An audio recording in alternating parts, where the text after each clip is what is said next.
वंदे मातरम। स्वागत है आप सभी का आज के वीडियो में। और आज हम डिस्कस करने वाले हैं एक बहुत ही महत्वपूर्ण प्रश्न, वास्तविक संख्याओं के दशमलव प्रसार को p बटा q के रूप में बदलना। यह प्रश्न बहुत ही इंपॉर्टेंट है। आपकी एनुअल एग्जाम हो या हाफ ईयरली एग्जाम हो, उनमें पक्का पूछा जाता है, और दोनों में नहीं तो किसी एक में तो कंफर्म पूछा जाता है। इसलिए यह प्रश्न बहुत ही महत्वपूर्ण है। तो चलिए सीखते हैं वास्तविक संख्याओं के दशमलव प्रसार को p बटा q के रूप में कैसे चेंज किया जाता है। देखिए, अब जानते हैं कि वास्तविक संख्याओं का दशमलव प्रसार तीन प्रकार का होता है। तीन प्रकार कौन कौन से हैं?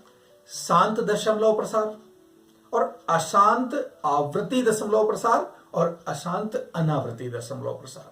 आप जानते हैं कि इनमें से दो प्रकार परिमेय संख्याओं के हैं। परिमेय संख्याओं के दो प्रकार कौन से होते हैं? जिस संख्या का दशमलव प्रसार शांत होता है वो परिमेय होती है, और दूसरी जिस संख्या का दशमलव प्रसार अशांत यानी कि अनवसानी आवृत्ति होता है, वह संख्या भी परिमेय संख्या होती है। अब हम इस प्रश्न के माध्यम से यह सिद्ध करेंगे कि इन दशमलव प्रसारों को p बटा q के रूप में व्यक्त किया जा सकता है। और व्यक्त करने का मतलब क्या हो गया? हमने ये प्रूव कर दिया कि यह दशमलव प्रसार परिमेय है। तो चलिए लेते हैं ऐसे दशमलव प्रसार और प्रूव करते हैं उन्हें परिमेय। देखिए, सबसे पहले हम लेते हैं 2.378।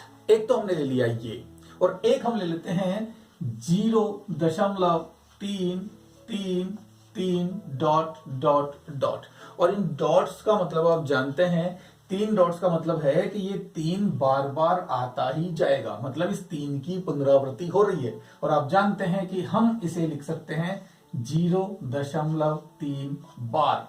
इस प्रकार से भी हम इसे लिखते हैं। तो चलिए सबसे पहले हम ये देखते हैं कि इन दशमलव प्रसारों को p बटा q के रूप में कैसे लिखा जा सकता है। तो ये जो ऊपर वाला प्रसार देख रहे हैं, क्योंकि इसमें आगे तीन डॉट नहीं लगी हुई है, तो इसका मतलब ये स्पष्ट है, ये चिल्ला चिल्ला के हमसे कह रहा है कि यह दशमलव प्रसार कैसा है? शांत है। तो शांत दशमलव प्रसार को p बटा q के रूप में चेंज करना बहुत ही आसान है। कितना आसान है देखिए आप। इसे अगर हम p बटा q के रूप में चेंज करना चाहते हैं तो सिंपली इस संख्या को आप ऊपर लिख दीजिए 2378, और बटे में क्या आ जाएगा? बटे में आप जानते हैं कि हर संख्या के हर में यानी कि डिनोमिनेटर में एक तो होता ही होता है। ये तो हमेशा है, आप कभी भी लगा सकते हैं। अब आप जानते हैं कि दशमलव के बाद में जितने नंबर्स होते हैं, जितने डिजिट्स होते हैं, जितने अंक होते हैं, उतने जीरो विपरीत दिशा में, मतलब ऊपर है ये संख्या तो हम नीचे लगा देते हैं, तो ये दशमलव हट जाता है। यानी कि दशमलव हटाने के लिए हम ये प्रयोग करते आए हैं, यूज करते आए हैं कि दशमलव हटाने के लिए उस संख्या के बटे में उतने जीरो लगा दो जितने उस पॉइंट के बाद में अंक लिखे हुए हैं। तो हम भी यही करते हैं। पॉइंट के बाद में 3 डिजिट है तो हम 3 जीरो लगा देते हैं, और लीजिए आपकी यह शांत दशमलव संख्या p बटा q के रूप में आ गई। आप इसे और भी सरल करके यहां लिख सकते हैं। तो ये हो गया हमारा शांत दशमलव संख्या को परिमेय संख्या यानी कि p बटा q के रूप में चेंज करना। अब हम देखते हैं कि अशांत दशमलव संख्या को कैसे परिमेय संख्या सिद्ध करते हैं, या फिर हम p बटा q के रूप में चेंज करते हैं। तो लीजिए, इसके लिए मैं इसे मिटा दिया। रहा हमारा एक सवाल, और इस सवाल को हम सॉल्व करते हैं। सवाल क्या कह रहा है? दर्शाइए कि 0.3 बार को p बटा q के रूप में लिखा जा सकता है, जहां p व q क्या है? पूर्णांक है, और q is not equal to 0। सीधा सा मतलब ये कि निकल रहा है कि हमें 0.3 बार को ये सिद्ध करना है कि वो परिमेय संख्या है। तो लीजिए, सबसे पहले हम क्या करते हैं? इसे सिद्ध करने के लिए मान लेते हैं। क्या मान लेते हैं? माना लिखना भी होगा अगर मानते हैं तो। माना 0.3 bar is equal to x, यानी इस 0.3 बार को हम क्या कर लेते हैं? x के बराबर मान लेते हैं। जब इसे x के बराबर माना तो अब हम इसे ढंग से लिख लेते हैं। कैसे?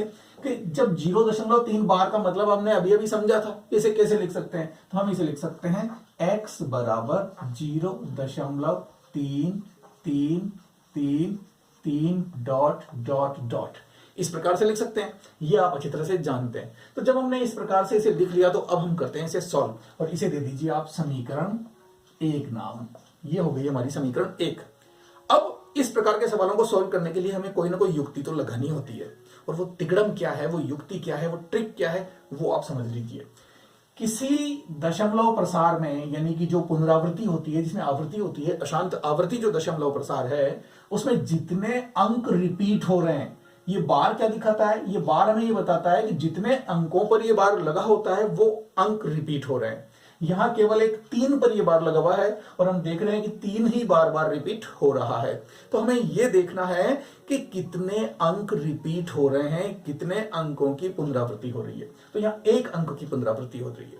तो इस युक्ति में हम करेंगे ये कि जितने अंकों की पुनरावृत्ति होती है उतने ही जीरो वाली संख्या, यानी कि वही 10, 100, 1000, यानी कि जितने अंक रिपीट हो रहे हैं उतने जीरो वाले नंबर, यानी कि 10 ले लो, 100 ले लो, 1000 ले लो, 10,000 ले लो, उनसे हम इस समीकरण को गुणा करेंगे। हम यहां देख रहे हैं कि केवल 1 अंक रिपीट हो रहा है, तो हम इस पूरे समीकरण को 10 से गुणा कर देंगे।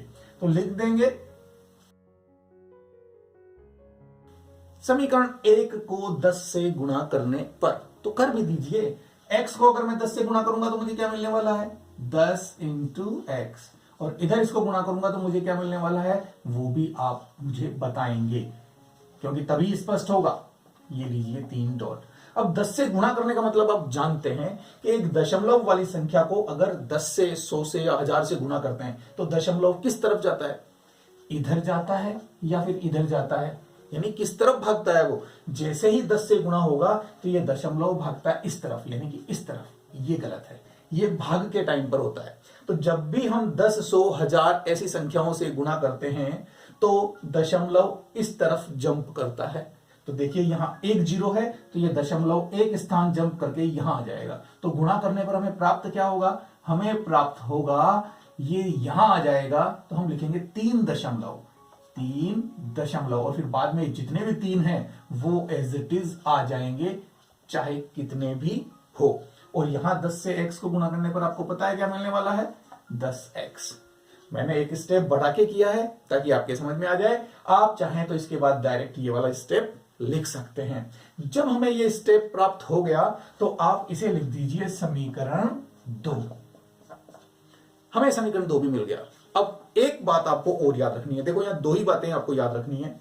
एक तो ये, जितने अंक रिपीट हो रहे हैं, जितने अंकों की पुनरावृत्ति हो रही है, उतने जीरो वाली संख्या यानी कि 10, 100, 1000 से आपको गुणा करना है। किसको, समीकरण 1 को। सबसे पहले हम इसे x के बराबर मान लेंगे, और x बराबर मानने पर यह समीकरण 1 हो गया, और इस समीकरण को हम 10 से गुणा कर देंगे। जितने अंक रिपीट हो रहे हैं उतने अंक वाली संख्या से। और उसके बाद दूसरा काम हमारा यह है कि जो समीकरण 2 प्राप्त हुआ गुणा करने पर, उसमें से इसको घटाना है, बस सवाल सॉल्व हो जाएगा। कैसे, देखिए हम लिखते हैं समीकरण 2 में से समीकरण 1 को घटाने पर। लीजिए अब हम इसे घटा देते हैं। तो देखिए 10x माइनस एक्स लिख देता हूं। मैंने कहा ना स्टेप चाहे एक ज्यादा लिख दूं, लेकिन मैं आपको स्पष्ट करने की पूरी कोशिश करूंगा। इसमें से इसे माइनस करना है, तो सबसे पहले मैं इसे लिख दूं 3.333 डॉट डॉट डॉट, और इसमें से मुझे माइनस करना है किसको, इसको 0.333 डॉट डॉट डॉट। इन दोनों को मुझे माइनस करके लिखना है। तो देखिए माइनस कैसे होगा जरा ये भी आप समझ लीजिए। मैं पहले इसे लिख देता हूं 3.333 डॉट डॉट डॉट, और अब मैं इसे लिख देता हूं 0.333 डॉट डॉट डॉट। और इन डॉट्स का मतलब आप समझ रहे हैं कि ये डॉट्स आगे तक जा रहे हैं, और इन डॉट्स का मतलब यही है कि ये 3 3 3 3 3 चलता जा रहा है। मतलब ये कि इन डॉट्स के बाद भी ये 3 3 3 3 3 चलता रहेगा, और इधर भी ये 3 3 3 3 चलता रहेगा, यानी ये 3 आता रहेगा। फिर घटेगा कैसे, देखिए आपको पता कहीं ना कहीं जाकर तो लास्ट के नंबर में से लास्ट का नंबर माइनस होगा, और आप देख रहे हैं कि ये लास्ट के नंबर दोनों में क्या है, 3 है। तो 3 है तो 3 में से 3 माइनस करने पर क्या होगा, 0। यानी हर बार क्या मिलने वाला है, हमें 0 मिलने वाला है। तो हम बार बार क्यों लिखें, इसलिए हम डायरेक्ट यहीं से देखते हैं कि हो क्या रहा है, इसलिए हमें लिखने की आवश्यकता नहीं है, केवल समझने की आवश्यकता है।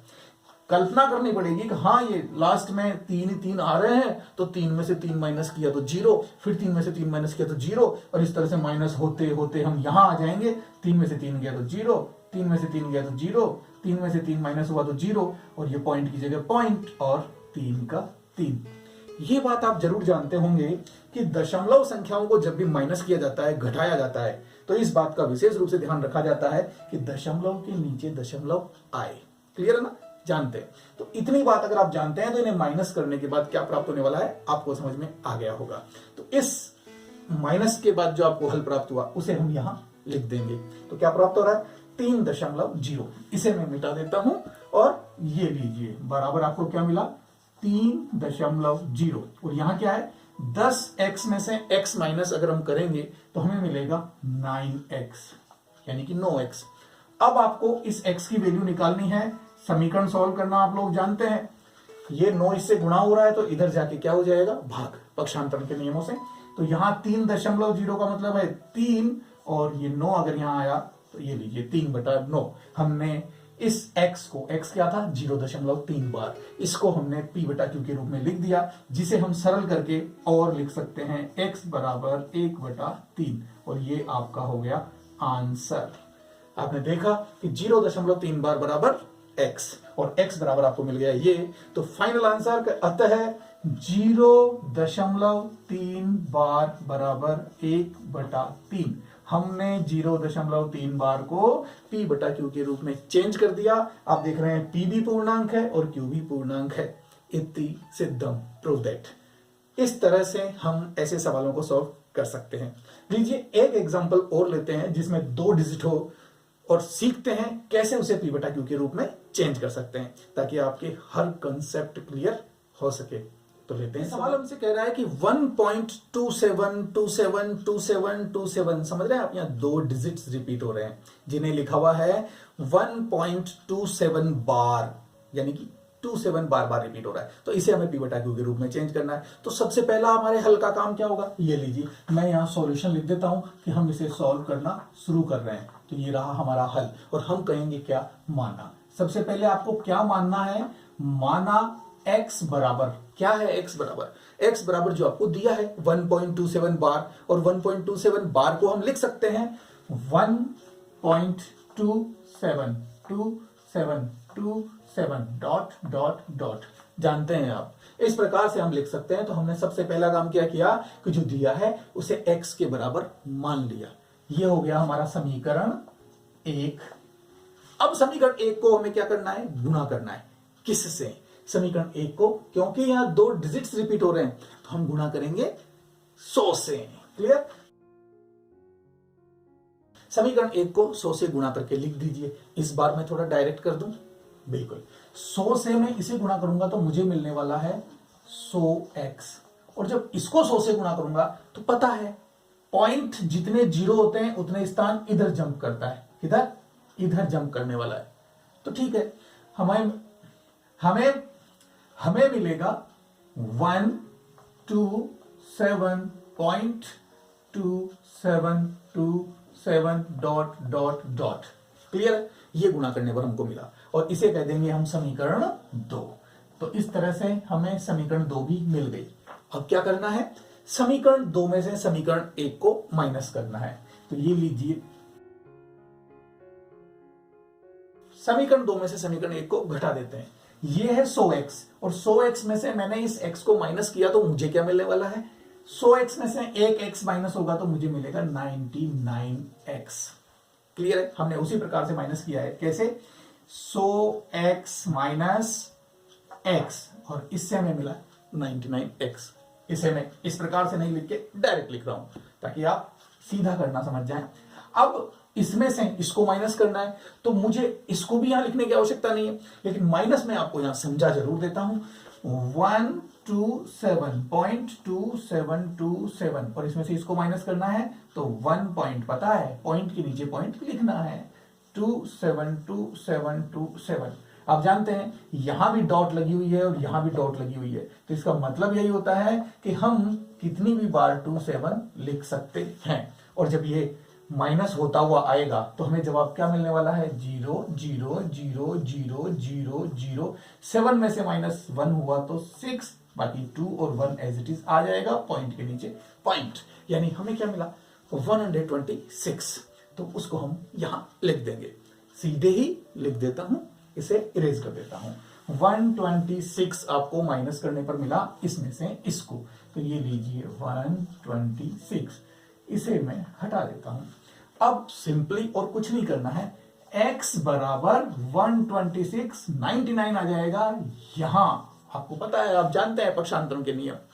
तो अब इसे अगर आप सरल कर सकते हैं तो इसे और सरल कर दीजिए।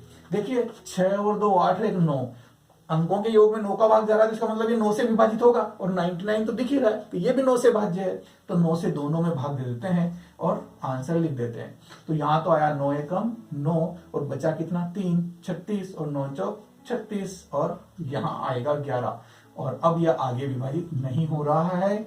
x की वैल्यू हमारे पास आ गई, तो हम कह सकते हैं कि अतः 1.27 बार इज इक्वल टू 14/11। ये आपका क्या हो गया, आंसर। इस प्रकार से हम चाहे अंक 1 हो चाहे अंक 2 हो, हम उन दशमलव प्रसारों को, अशांत आवृत्ति दशमलव प्रसारों को P/Q के रूप में चेंज कर सकते हैं। और अब मैं लेने वाला हूं एक स्पेशल सवाल। स्पेशल सवाल कैसे, कि उस उदाहरण में हम लेंगे मिश्रित अशांत आवृत्ति दशमलव प्रसार। कंफ्यूजन मैं क्लियर कर देता हूं, तो लेते हैं हम वो सवाल और कंफ्यूजन करते हैं। ये रहा हमारा सवाल, और क्या कह रहा है सवाल कि 0.235335 डॉट को हमें P/Q के रूप में चेंज करना है। आप यहां देख रहे हैं कि 0.2353535, यानी 2 के बाद में जो अंक है वो रिपीट हो रहे हैं, तो ये 2 एक्स्ट्रा आया कि नहीं आया, यहां पर आया। तो ऐसे दशमलव प्रसार को हम कहते हैं मिश्रित अशांत आवृत्ति दशमलव प्रसार। और इसको कैसे हम P/Q के रूप में चेंज करेंगे, देखिए यहां हम कुछ स्पेशल तो नहीं करेंगे, लेकिन क्या स्पेशल आपके समझ में आ जाएगा, कोई ज्यादा स्पेशल नहीं है, बहुत ही मामूली है। तो चलिए लेते हैं सवाल को, और सॉल्यूशन हम कैसे करेंगे, बिल्कुल वैसे ही जैसे अब तक करते आए हैं। तो सबसे पहले लिखते हैं हल, और हल में हम क्या लिखने वाले हैं, माना। सबसे पहला काम ही हमारा यही है, माना x बराबर 0.235335 डॉट। दो बार लिख देता हूं, काफी है। अब हम क्या करने वाले हैं, इसे समीकरण 1 नाम देने वाले हैं। तो ये लीजिए, ये समीकरण 1 हो गया। इसके बाद क्या करते हैं, इसमें कितने अंक रिपीट हो रहे हैं ये देखते हैं। तो देखिए यहां 2 अंक रिपीट हो रहे हैं, 35 35 35। तो हम क्या करेंगे, इस समीकरण को 100 से गुणा करेंगे या 10 से गुणा करेंगे, 100 से गुणा करेंगे। तो 100 से गुणा करते हैं, ये लीजिए मैंने लिख दिया कि समीकरण 1 को 100 से गुणा करने पर, अब करने पर क्या प्राप्त हो रहा है वो हम यहां लिख देते हैं। तो इसको मैं 100 से गुणा करूंगा तो मुझे प्राप्त हो रहा है 100x, और यहां कितना प्राप्त होगा, 100 से गुणा करने का मतलब है पॉइंट 2 स्थान जंप करके इधर चला जाएगा, यानी कि यहां आ जाएगा, दिख रहा है ना आपको। तो ये लीजिए मैंने लिखा 2 3 पॉइंट, यहां गया ना पॉइंट, तो अब आएगा 5 3 5 3 5 डॉट। हम 3 5 कितनी भी बार लगा सकते हैं आगे, ये आप जानते हैं। तो इसे कह दिया हमने समीकरण 2।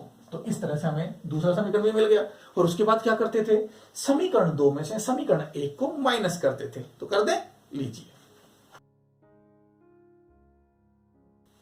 हमने लिख दिया कि समीकरण 2 में से समीकरण 1 को घटाने पर क्या प्राप्त हो रहा है वो हम यहां लिखने वाले हैं। तो लिखिए 100x में से अगर x माइनस हुआ तो सिंपली मुझे मिलने वाला है 99x। अब जरा इसे माइनस कर लेते हैं क्योंकि तो थोड़ा सा अलग है, इसलिए मैं आपको इसको समझा देता हूं। ये लीजिए मैंने लिखा 23.53535 और आगे तो डॉट तो चल ही रहा है। अब मैं इसी प्रकार से इसको भी लिख देता हूं, पॉइंट के नीचे पॉइंट आने वाला है 2 3 5 3 5 डॉट, और इसे कर देते हैं माइनस, ये खाली स्थान है तो यहां है 0, ठीक है ना। अब माइनस करते हैं, आपको पता है घटते घटते 0 0 0 0, 5 में से 2 गया तो मुझे 3 मिलने वाला है पॉइंट, ये 3, ये 2। आपने देखा क्या कि हमें यहां माइनस करने पर मिला 23.3। आगे इसे छोड़ सकता हूं तो इसे हम यहां लिख लेते हैं, ये लीजिए 23.3। बाकी मैंने छोड़ दिया है तो इसे कर देता हूं मैं इरेज और इसको करते हैं सॉल्व। x बराबर वैल्यू कैसे आएगी, ये 99 इसके नीचे चला जाएगा, 23.3 अपॉन 99। अब जानते हैं इस पॉइंट को भी मुझे हटाना है। हमने अभी इस वीडियो के शुरू में ही इसको देखा है, तो पॉइंट अगर हटाएंगे तो नीचे 0 लगेगा। कैसे, ऐसे x बराबर, मैं यहां पर डायरेक्ट कर सकता हूं लेकिन आपको समझाने के लिए अलग से लिख रहा हूं, 233 अपॉन 990। अब आप देख रहे हैं कि x बराबर जो आपको दिख रहा है वो p बटा q की फॉर्म में आ गया है। सरल हो सकता है तो आप कीजिए, मैंने आपके ऊपर छोड़ दिया, और नहीं हो सकता है तो ये हमारा आंसर है। यानी हमने इसे 0.2353535 की सारी 35 निकाल दी और उसे p बटा q के रूप में चेंज कर दिया। तो हमारा आंसर क्या हो गया कि अतः 0.235 बार बराबर क्या मिला हमें, 233 अपॉन 990। ये आपका हो गया आंसर। तो इस तरह से हम किसी भी दशमलव प्रसार को, कौन से दशमलव प्रसार को, अशांत आवृत्ति और शांत दशमलव प्रसार को p बटा q के रूप में चेंज कर सकते हैं। क्यों? क्योंकि हम जानते हैं कि ये दो ही हैं जिन्हें हम p बटा q के रूप में चेंज कर सकते हैं, क्योंकि ये परिमेय हैं। इसीलिए तो कहते हैं कि ये परिमेय, और यहां प्रूव हो गया इनको p बटा q के रूप में चेंज करते हैं तो कि ये परिमेय है। हम अपरिमेय यानी कि जिस संख्या का दशमलव प्रसार अशांत अनावृत्ति होता है उसे हम p बटा q के रूप में नहीं बदल सकते हैं। तो समझ में आई आपकी बात कि किस तरह से हम वास्तविक संख्याओं के दशमलव प्रसार को p बटा q के रूप में चेंज करते हैं।